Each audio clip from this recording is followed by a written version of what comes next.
اسلام پہلا کلمہ لوکا کی انجیل اس کا 23 باب اس کی 34 آیت سے۔ یسوع نے کہا، اے باپ ان کو معاف کر کیونکہ یہ نہیں جانتے کہ یہ کیا کرتے ہیں۔ پاک کلام کے پڑھے اور سنے جانے پر ہم سب کی برکت ہو آمین۔ 32ویں آیت سے پڑھیں تو یہ زیادہ کلیئر ہو جاتے ہیں۔ یہاں کے لکھا ہے، اور وہ 2 اور آدمیوں کو بھی جو بدکار تھے لیے جاتے تھے کہ اس کے ساتھ قتل کیے جائیں۔ جب وہ جگہ پہنچے جسے کھوپڑی کہتے ہیں تو وہاں اسے مصلوب کیا، اور بدکاروں کو بھی، ایک کو داہنی اور دوسرے کو بائیں طرف۔ یسوع نے کہا، اے باپ ان کو معاف کر کیونکہ یہ جانتے نہیں کہ کیا کرتے ہیں۔ کلام خدا کے پڑھے اور سنے جانے پر خداوند کی خاص برکت ہو، خداوند کا نہایت شکر ہو۔ بچوں باتیں بند کریں، میں نے کہا میں بتاتا جاؤں گا آپ کو، سارے ریفرنس بھی حوالہ جات میں بتاتا جاؤں گا۔ تو کلام خدا میں سے پہلا کلمہ میرے عزیزو جو ہمارے سامنے پڑھا گیا کہ اے باپ ان کو معاف کر کیونکہ یہ نہیں جانتے کہ کیا کرتے ہیں، اسے پہلا کلمہ کہا جاتا ہے۔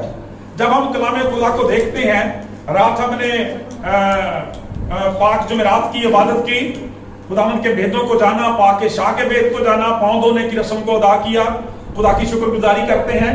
اور رات ہی ہمیں خدا کے کلام نے سکھایا تھا کہ رات سے ہی یعنی جمعرات سے ہی خداوند کے دکھوں کا سلسلہ شروع ہو جاتا ہے۔ بائبل اسکالر بیان کرتے ہیں کہ تقریباً 11 بجے خداوند یسوع مسیح اپنے سارے کام سے فارغ ہوئے، فسح کی ساری انہوں نے یہ جو رسم تھی اس کو اچھے طریقے سے ادا کیا۔ اس کے بعد دعا کرنے کے لیے 11 بجے کے قریب آپ باغ گتسمنی میں اپنے شاگردوں کے ساتھ چلے گئے، اور خدا کا کلام کہتا ہے وہاں دعا کرتے رہے، خدا کے ساتھ باتیں کرتے رہے، وقت گزارا، اور وہیں پہ آپ نے خدا کا کلام بیان کرتا ہے کہ یہ دعا کی کہ اے باپ اگر ہو سکے تو یہ پیالہ مجھ سے ٹل جائے، مگر پھر بھی میری نہیں تیری ہی مرضی پوری ہو۔ تو گویا آپ نے اپنے آپ کو پیش کر دیا اس دکھ کے لیے، اذیت کے لیے جو شروع ہونے والی تھی۔ اور پھر خدا کا کلام بیان کرتا ہے کہ چند ہی گھنٹوں کے بعد یہودا اسکریوتی اپنا برا کردار ادا کرتے ہوئے بہت سارے جتھے کے ساتھ وہاں پہ آیا، خداوند کا بوسہ لیا، اسے پکڑوایا، اور خدا کا کلام یہ بیان کرتا اس کے بعد خداوند یسوع مسیح کو پکڑ کر لے گئے، اور پھر ساری رات خداوند یسوع مسیح کی پیشیاں ہوتی رہیں۔ کلام خدا بیان کرتا ہے کہ پہلے پلاطس کے پاس، پھر ہیرودیس کے پاس، پھر پلاطس کے پاس، اور اس سے پہلے جو شرعی عدالت تھی سنہیڈرن جسے کہا جاتا ہے، اس کے روبرو بھی آپ کی پیشی پہلے ہو چکی تھی۔ اور کلام خدا بیان کرتا ہے کہ تقریباً 6 بجے کے قریب یہ سارا سلسلہ ختم ہوا، اور پھر یسوع مسیح کو کوڑے مارے گئے، صلیب اٹھوائی گئی اور لے جایا گیا، اور تقریباً پورے 9 بجے کے قریب خداوند یسوع مسیح کو صلیب پر چڑھا دیا گیا تھا، ٹانگ دیا گیا تھا، اور آپ کے پورے بدن میں خدا کا کلام یہ بیان کرتا ہے، لکھا ہوا ہے کہ جو خون جو تھا وہ رس رہا تھا، پورے بدن سے خون بہ رہا تھا، اور پورے بدن پر آپ کے زخم تھے۔ کلام خدا بیان کرتا ہے آپ کے ہاتھوں میں، آپ کے پاؤں میں کیل ٹھونک دیے گئے تھے، آپ صلیب پر تھے، اور 9 بجے سے لے کر 3 بجے تک، یعنی یہ 6 گھنٹے کا پیریڈ بنتا ہے۔ بچوں انہاں گلاں نوں دھیان نال سنی جائیدا، یہی دسل بھید نے سارے، یہی ساڈے ایمان دی بنیاد نے، ٹھیک ہے؟ تو 9 بجے سے لے کر 3 بجے تک کتنے گھنٹے بنتے ہیں؟ 6 گھنٹے خداوند یسوع مسیح رات 11 بجے سے دیکھ لیں کہ یہ سلسلہ چل رہا ہے، اور صبح ساری پیشیاں ہوئی ہیں، آپ کو کوڑے لگائے گئے ہیں، اتنی بھاری صلیب اٹھائی گئی ہے جس کی ڈیٹیل اب بیان کرنے کا وقت یہاں پہ نہیں ہے۔ تو پھر 9 سے لے کر آپ 3 بجے تک صلیب پر رہے ہیں، اور خدا کا کلام بیان کرتا ہے ان 6 گھنٹوں میں 7 دفعہ آپ نے اپنی مبارک زبان کو کھولا ہے، 7 دفعہ، اور وہ 7 کلمات بیان کیے ہیں جو آج میرے عزیزو دین مسیحیت کی بنیاد کہلاتے ہیں، ہمارے ایمان کی بنیاد ہے میرے عزیزو 7 کلمات۔ ان کے اندر بائبل مقدس کی ساری الہیات پائی جاتی ہے، ساری نجات کا، خدا کے سارے کام کا، ساری شریعت کا، یسوع خداوند کے سارے فضل کا بیان کیا جاتا ہے۔ خدا کا پاک کلام بیان کرتا ہے 7 کلمات خدا یسوع مسیح نے ادا کیے، اور ان میں سے پہلے 3 کلمات جو ہیں ان کا تعلق دوسروں کے ساتھ ہے، اور 4 کلمات جو ہے وہ خداوند یسوع مسیح نے اپنی ذات بابرکت اور خدا کے تعلق سے کہے ہیں۔ خدا کا کلام یہ بیان کرتا ہے، جب ہم کلام خدا میں پڑھتے ہیں میرے عزیزو، تو پہلے 3 کلمات خداوند یسوع مسیح نے روشنی میں ادا کیے، اور باقی کلمات جو ہے خدا کا کلام بیان کرتا ہے کہ جب خدا کے بیٹے پر گناہوں کا بوجھ لاد دیا گیا، وہ اذیت اور اس مشکل کو برداشت کر رہا تھا، تو کلام یہ بیان کرتا ہے کہ کائنات بھی اس کی پاکیزگی اور قدوسیت کو دیکھتے ہوئے کہ ایک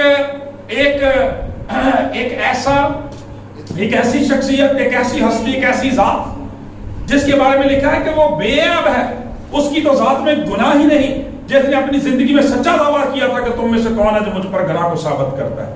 خدا کا کلام یہ بیان کرتا ہے، لیکن اسی کے بارے میں کہا گیا تھا دیکھو یہ خدا کا بر ہے جو دنیا کا گناہ اٹھا لے جاتا ہے، وہ صلیب پر ہے.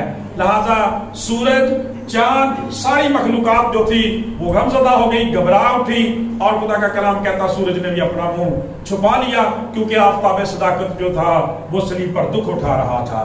یوں میرے عزیزو خدا کا کلام بیان کرتا ہے کہ یہ 7 کلمات کہنے کے بعد خداوند یسوع مسیح نے اپنی جان جو تھی وہ آسمانی باپ کے خدا کے سپرد کر دی. اس طرح سے میرے عزیزو یہ سارا واقعہ ہے. جب ہم پہلے کلمے کو دیکھتے ہیں بائبل مقدس کے اندر، ہماری کلیسیائی تاریخ میں اس کلمے کو معافی کا نام دیا گیا ہے، کیونکہ کلام خدا بیان کرتا ہے کہ خداوند یسوع مسیح نے یہاں پر فرمایا کہ اے باپ ان کو معاف کر، یہ نہیں جانتے کہ کیا کرتے ہیں. اور میرے عزیزو اگر آج کہا جائے کہ دین مسیحیت کی بنیاد کیا ہے، پہچان کیا ہے، تو کلام خدا بیان کرتا ہے کہ اس کی پہچان محبت ہے، اس کی پہچان معافی ہے. اور آج ہم پوری دنیا کے اندر دیکھیں، خدا کا کلام ہمیں یہ سکھاتا ہے میرے عزیزو، پاک کلام ہمیں یہ بتاتا ہے، ہمارا معاشرہ معاشرے میں ہم دیکھتے ہیں کہ معافی ہر شخص کی ضرورت ہے، ہر معاشرے کی ضرورت ہے، ہر خاندان کی ضرورت ہے، اور ہر زندگی کی ضرورت ہے. اگر ہمارے خاندانوں میں، ہماری زندگیوں میں، ہمارے معاشرے میں معافی کا عنصر ختم ہو جائے، وہ معاشرہ ختم ہو جائے، وہ خاندان ختم ہو جائے، وہ تعلقات ختم ہو جائے. آج دیکھیں کہ ہمارے گھروں کے اندر معافی کا عنصر ہی نہیں ہے، تو آج دیکھیں 3 مہینے کے بعد لوگ طلاقوں کی باتیں کرنا شروع کر دیتے ہیں. خدا کا خوف ہی نہیں زندگی کے اندر، معاف کرنے کے لیے لوگ تیار نہیں ہیں. بھائی کے خلاف، بھائی کے خلاف، بھائی جو ہے وہ اب بچے جو ہیں وہ اپنے ماں باپ کے خلاف، اور ماں باپ کا رویہ بچوں کے خلاف عجیب قسم کا ہے. تو میرے عزیزو خدا کا کلام یہ بیان کرتا ہے کلیسیا کے اندر آئے دن مقدمہ بازی ہوتی رہتی ہے، اور ان سب کی ریزن کیا ہے کہ معافی کا عنصر زندگیوں کے اندر نہیں پایا جاتا. اور میرے عزیزو خدا کے خوبصورت خادم نے بڑی خوبصورت بات کہی. اس نے کہا کہ میرے نزدیک جو شخص معاف کرنے کا جذبہ نہیں رکھتا وہ مسیحی کہلانے کا بھی حقدار نہیں ہے، کیونکہ مسیح نے صلیب پر معاف کیا. اگر وہ کہتا میں مسیحی ہوں، معاف نہیں کرتا تو وہ جھوٹا ہے. آپ کو پتہ ہے کہ یسوع مسیح سے ایک دفعہ شاگردوں نے بھی پوچھا تھا، پترس رسول نے پوچھا تھا خداوند اگر میرا بھائی گناہ کرتا رہے تو میں اسے کتنی دفعہ معاف کروں؟ کیا 7 دفعہ معاف کروں؟ کیونکہ عام طور پر یہودی روایت میں لوگ 3 دفعہ معاف کرتے تھے اور سمجھتے ہیں ہم نے بڑا احسان کیا ہے. مقدس پترس رسول نے ملٹیپلائی کر کے ایک زیادہ جمع کر کے پوچھا تھا کہ مجھے شاباشی ملے گی، لیکن جب خداوند یسوع مسیح نے جواب دیا تو اس کے رونگٹے کھڑے ہو گئے. خداوند یسوع مسیح نے کہا میں تم سے کہتا ہوں کہ 7 دفعہ نہیں بلکہ 7 کے 70 دفعہ. اور اس دن بچے ضرب کر رہے تھے تو 490 490 دفعہ بنتا ہے. کیا مطلب اس کا بنتا ہے کہ اس میں تسلسل ضروری ہے، اس کی کوئی انتہا نہیں ہے، اس کی وہ حد نہیں ہے. آپ کو معاف کرنا ہے، آپ نے معاف کرنا ہے، معاف کرتے ہی چلے جانا ہے. لہٰذا میرے عزیزو خدا کا کلام یہ بیان کرتا ہے، پہلا کلمہ آج ہمیں سکھاتا ہے اگر ہم مسیحی ہونے کے دعوے دار ہیں تو پھر ہمارے اندر معاف کرنے کا جذبہ بادرجہ اتنا موجود ہونا چاہیے. اس لیے جب ہم اس کلمے کو دیکھتے ہیں تو میرے عزیزوں ہمیں پتہ چلتا ہے کلام خدا میں سے کہ خداوند یسوع مسیح نے نہ صرف معاف کیا بلکہ اپنے آسمانی باپ سے بھی دعا کی ہے کہ وہ بھی معاف کر دے. کیونکہ خداوند یسوع مسیح نے ہمیں یہ سکھایا تھا کہ میں تم سے کہتا ہوں کہ اگر تم آدمیوں کے قصور معاف نہ کرو تو تمہارا آسمانی باپ بھی تمہارے قصور معاف نہیں کرے گا. کتنے خوبصورت تعلیم ہے میرے عزیزوں، کتنی اعلیٰ بابرکت تعلیم ہے، تاکہ خدا کا کلام بیان کرتا ہے ہم زمین پر اپنا معاملہ صاف کر لیں. اس لیے آپ نے فرمایا تھا کہ جب تک تو مدعی کے ساتھ راہ میں ہے اس سے جلد صلح کر لے. او بھائی معاف کر دے، اگر معاف کرنے کی ضرورت ہے تو معاف کر دے، معافی مانگنے کی ضرورت ہے تو پھر معافی مانگ لے. 2 طرح سے معافی ہوتی ہے نا، یا تو معاف کیا جاتا ہے یا پھر معافی مانگی جاتی ہے. اور ہم تو پہلے مرحلے میں فیل ہیں، معاف کرنے کے لیے بھی تیار نہیں اور معافی مانگنے والا تو ہمارے اندر جذبہ ہی ہے نہیں، جو تو سوچ کے والی زندگی میں ہمارے پیدا نہیں کبھی بھی. حالانکہ ہمیں سکھایا گیا ہے. آپ کو پتا مصر بیٹے کو کیوں ریسٹور کیا گیا؟ اس نے کہا تھا میں اٹھ کر اپنے باپ کے پاس جاؤں گا اور اس سے کہوں گا باپ میں آسمان کو اور تیری نظر میں گنہگار ہوں گا، مجھے اپنے نوکروں جیسا کر دے. سادہ لفظوں میں وہ کہہ رہا تھا خداوند مجھے معاف کر دے میرے عزیزوں. خدا کا کلام یہ بیان کرتا ہے جب ہم یسوع مسیح کو صلیب پر دیکھتے ہیں تو ذرا غور کریں، خداوند یسوع مسیح نے خود بھی معاف کیا، آسمانی باپ سے بھی ان کے لیے شفاعت کی ہے۔ اس کلمے کو بعض اسکالر شفاعت کا کلمہ بھی کہتے ہیں کہ صلیب کے اوپر بھی خداوند یسوع مسیح شفاعت کر رہے ہیں۔ ہم کبھی کسی کے لیے کوئی شفاعت نہیں کرتے، ہم دعائیں بڑی مشکل سے کرتے ہیں، اپنے بھائی کے لیے، بہن کے لیے، بیٹوں کے لیے، بچوں کے لیے، ملک کے لیے، قوم کے لیے، قبیلے کے لیے، کلیسیا کے لیے، کس کے لیے ہم شفاعت کرتے ہیں؟ خدا کا کلام بیان کرتا ہے ضرورت اس بات کی ہے کہ ہم معاف کرنے کے لیے، معافی مانگنے کے لیے تیار ہوں۔ جب ہم دیکھتے ہیں کہ خداوند یسوع مسیح نے معافی کی بات کی ہے تو ذرا یہ بات دیکھیں کہ معافی کن کے لیے ہے، معافی کن کے لیے ہے؟ خدا کا کلام یہ بیان کرتا ہے کہ آپ نے اپنی خدمت میں، جب آپ زمینی خدمت پر تھے تو آپ نے اس وقت فرمایا تھا کہ لوگ کہتے ہیں اپنے ستانے والوں کے لیے، تمہارا برا چاہنے والوں کے لیے، خدا کا کلام یہ بیان کرتا ہے کہ وہ کہتے ہیں کہ آنکھ کے بدلے آنکھ، دانت کے بدلے دانت، لیکن میں تم سے کہتا ہوں کہ اگر کوئی تیرے داہنے گال پر تمانچہ مارے تو بایاں بھی اس کی طرف کے۔ اپنے ستانے والوں کے لیے دعا کرو۔ ہے کسی کی تعلیم ایسی دنیا کے اندر؟ میرے کلام خدا بیان کرتا ہے کہ یسوع مسیح نے صرف تعلیم نہیں دی بلکہ آپ کو معلم با عمل بھی ثابت کیا، یعنی جس بات کی تعلیم دی اس کو ثابت بھی کر کے دکھایا، اور ثابت بھی کہاں کیا؟ جب وہ زندگی اور موت کی کشمکش کے اندر صلیب کے اوپر ساری رات دکھوں کو برداشت کرتے رہے ہیں، کیل کوڑے لگے ہوئے ہیں، سر پر کانٹوں کا تاج پہنا ہوا ہے۔ یہاں پر میرے چیزوں ایک عجیب بچوں کو زبردست بات آپ کے ساتھ شیئر کرنا چاہتا ہوں کہ ہم دیکھتے ہیں، اور اسی بائبل کے اندر بھی لکھا ہوا ہے، ہمارے کلام کے اندر بھی، کہ جو دوسرے دو بدکار تھے وہ کیا کر رہے تھے؟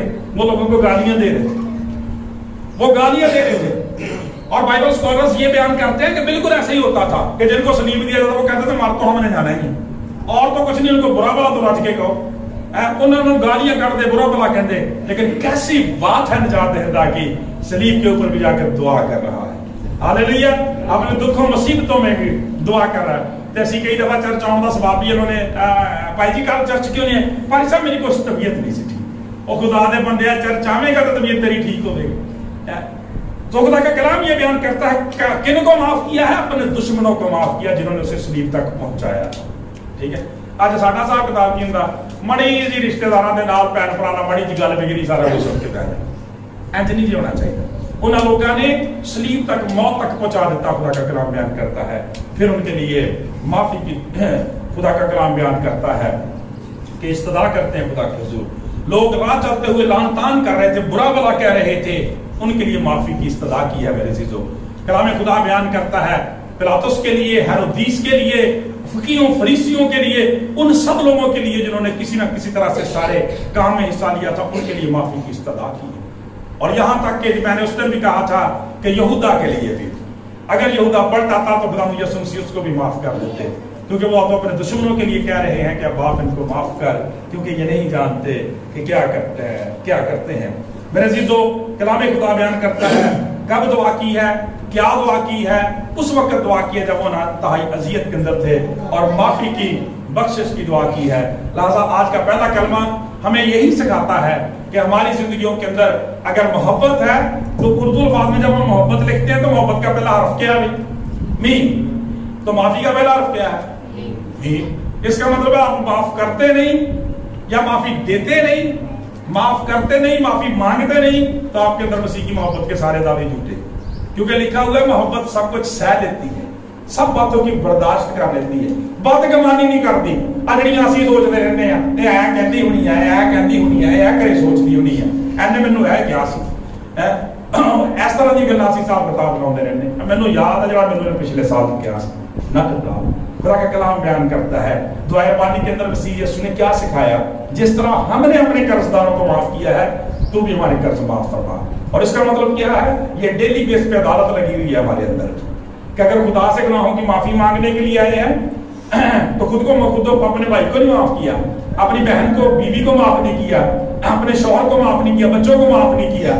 کلام خدا بیان کرتا ہے تو مذبح پر کھڑا ہے، وہاں تجھے یاد آ جائے کہ مجھے بھائی کو کچھ سے کچھ شکایت ہے، اپنی قربانی بھی چھوڑ دے، ہدیے بھی چھوڑ دے، عبادت بھی چھوڑ دے، جا پہلے جا کے اسے صلح کر، کیونکہ اس عبادت کا مقصد تو یہی ہے۔